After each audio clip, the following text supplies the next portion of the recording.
એ આપણે જોઈ લઈએ મમ દિનચર્યાની અંદર છે એ ઘટી શબ્દનો અર્થ શું થાય?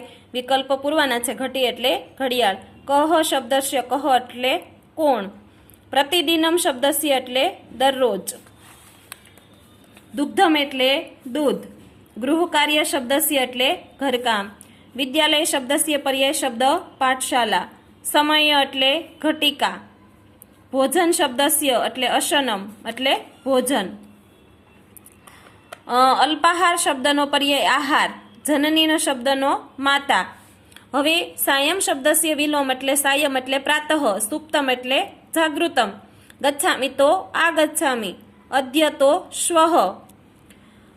પછી માતા કિમ કાર્ય કરોતી તો કે ગૃહ કાર્ય, બાલક દુગ્ધેન સહ કિમ કરોતી અલ્પાહારમ, બાલક કદા શયનમ કરોતી 10 વાદને, ષડવાદને બાલક કુત્ર ગચ્છતિ ગૃહમ. હવે બાલક પ્રાતઃ ષડવાદને કિમ કરોતી તો કે જાગૃતિ, બાળક સવારે 6 વાગે શું કરે છે? જાગૃતિ એટલે જાગે છે. હવે નીચેના પ્રશ્નના જવાબ છે એ સંસ્કૃતમાં લખવાના છે. ભવાન કદા ઉત્તિષ્ઠતિ? અહમ ષડવાદને ઉત્તિષ્ઠામિ, હું 6 વાગે ઉઠું છું. ભવતી કતિ વાદને પ્રાર્થના કરોતી? અહમ સાયં સપ્તવાદને પ્રાર્થનામ કરોમિ, હું સાંજે 7 વાગે પ્રાર્થના કરું છું. ભવાન કદા વિદ્યાલયમ ગચ્છતિ? અહમ સપ્તવાદને વિદ્યાલયમ ગચ્છામિ, હું 7 વાગ્યે શાળાએ જાઉં છું. ભવતી કદા ક્રીડતી? અહમ સપ્તવાદને ક્રીડતી, હું 7:15 વાગે રમું છું. ભવાન કતિ વાદને ગૃહ કાર્ય કરોતી? અહમ 8 વાદને ગૃહ કાર્યમ કરોતી. આ જ પ્રમાણે તમારે લખવાનું છે, કોઈએ જાતે પોતાનું લખવાનું નથી. માતા શું કરે છે? માતા ઘરકામ કરે છે. 8:30 વાગે બાળક શું કરે છે? 8:30 વાગે બાળક ભોજન કરે છે.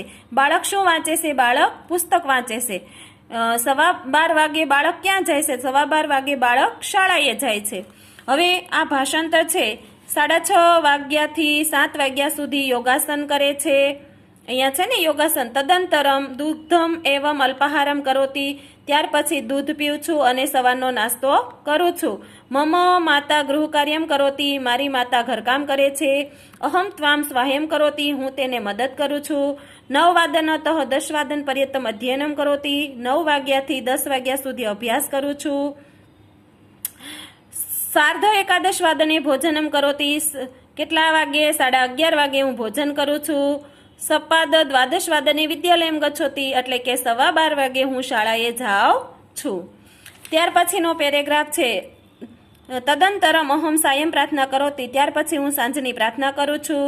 7:30 વાદનતઃ 8:30 વાદન પર્યંતમ પુસ્તકમ પઠામી, એટલે કે 7:30 વાગ્યાથી 8:30 વાગ્યા સુધી પુસ્તક વાંચું છું.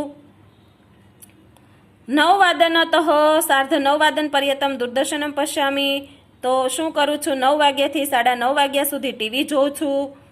9:30 વાદનતઃ 10 વાદન પર્યંતમ જનન્યા તાતેન સહ વાર્તાલાપમ કરોતી, તો કેટલા વાગ્યાથી? 9:30 વાગ્યાથી 10 વાગ્યા સુધી હું માતા પિતા સાથે વાતચીત કરું છું. 10 વાદને શયનમ કરોતી, અને 10 વાગે સૂઈ જાઉં છું. હવે આ રીતે છે એ જોડકા તમારે જોડવાના છે.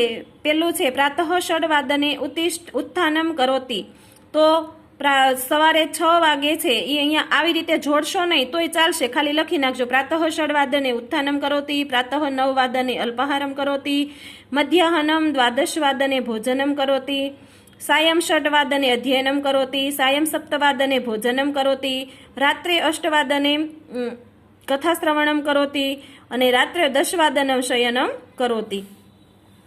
હવે પછી અહીંયા જુઓ, ખાલી જગ્યાની અંદર છે એ તમારે લખવાનું છે. પહેલાની અંદર અધ્યયનમ, પછી 9 વાદન તહ, અને અહીંયા ક્રીડામી.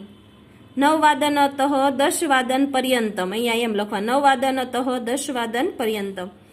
હવે પછી છે એ અહીંયા લખવાનું છે. ઉપલેટા રાજકોટ લોકયાનમ 9 વાદને આગચ્છતિ, એવમ 9 ને 10 વાદને ગચ્છતિ.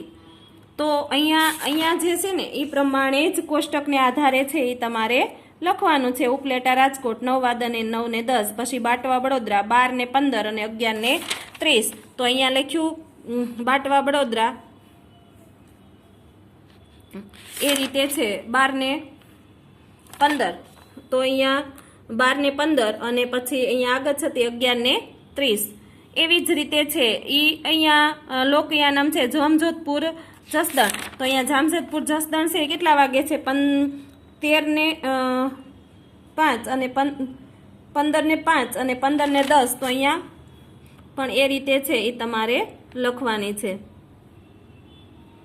તો હવે પછી છે એ આપણે ટૂંકમાં ભાષા સજ્જતા વિશે છે એ પણ આપણે જોઈ લઈએ કે ભાષા સજ્જતા છે એના વર્ણ છે એ અહીંયા કઈ રીતે છે તો હસ્વ વર્ણ છે એ અહીંયા અ છે તો અહીંયા કોષ્ટકની અંદર છે એ આપણે શોધીને લખવાનું છે।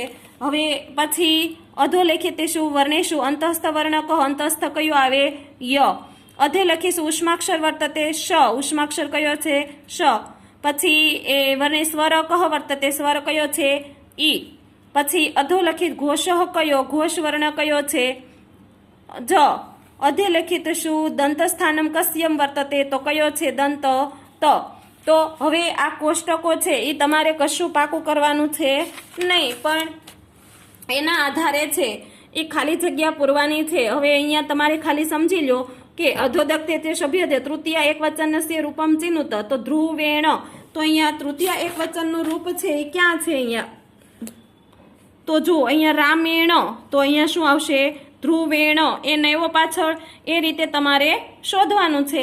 એટલે આપણે છે એ પરીક્ષાની દ્રષ્ટિએ આપણે 1 માર્ક્સનું કેમ કાંક કદાચ પેપર સ્ટાઇલમાં પૂછાતું પણ નથી એવું પણ છે બહુ ખ્યાલ નથી। હવે પંચમી દ્વિવચન તો પાછળ શું આવ્યું ભ્યામ તો અહીંયા પંચમી દ્વિવચનની અંદર જોઈ લેવાનું અહીંયા પંચમી વિભક્તિ ક્યાં આવી અહીંયા દ્વિવચનમાં શું આવશે ભ્યામ। હવે અહીંયા પાછું જોઈ લેવાનું પંચમી દ્વિવચનમાં શું આવશે ભ્યામ બેમાંથી એક કોષ્ટકની અંદર હશે। તો એવી રીતે છે રામાયણ પછી કાલે પછી આવશે માતાહા અને પછી આવશે જનાર્દનાય।